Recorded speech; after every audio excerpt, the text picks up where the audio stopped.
Agar bola o'yin uchun sizning buyumlaringizni olsa, nima qilish kerak? Bolalar kattalarga o'xshashni xohlashadi. Ular mustaqillik va erkinlikka intilishadi. Bu yoshda ular faol ravishda katta bo'lishni va vazifalarni mustaqil bajarishni o'rganishadi.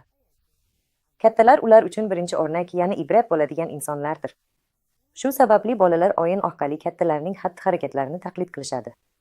Bolalar o'yin jarayonida yangi rollar va ko'nikmalarni sinab ko'rishadi. Masalan, ular qanday ishlashlari yoki kompyuterda o'tirishlari, ko'pmachalarni bosishlari, uy o'ynashlari, kundalik hayotga taqlid qilishadi. Ular do'kon o'ynashadi va turli rollarni sinab ko'rishadi. Ko'pincha bolalar kattalar kiyimlarini olib, o'ynash paytida ularni sinab ko'rishadi. Bunga qanday munosabatda bo'lishimiz kerak?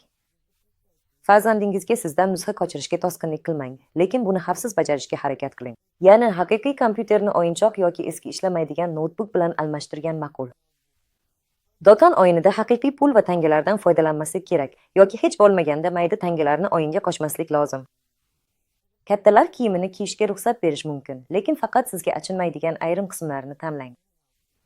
Bunday o'yinlarni tashkil etishda ruxsat etilgan chegaralarni unutmaslik kerak. Va bu chegaralarni darhol aniq belgilab qo'yish zarur. Lekin qizaloq ona o'yinini men oshxonada haqiqiy materiallar bilan tashkil qilishni tavsiya qilaman. Haqiqiy qozonlar, kubkalar, suv, sochiqlar, bolalar uchun gel va sovun, bular bolaning uy yumushlari bilan tanishishi uchun ajoyib usul. Tez orada farzandingiz oshxonada va uy ishlarida sizga yordam bera oladi. Ota-onalar bilan birga o'ynalgan o'yinlar esa bolalikning muhim xotirasi bo'lib qoladi.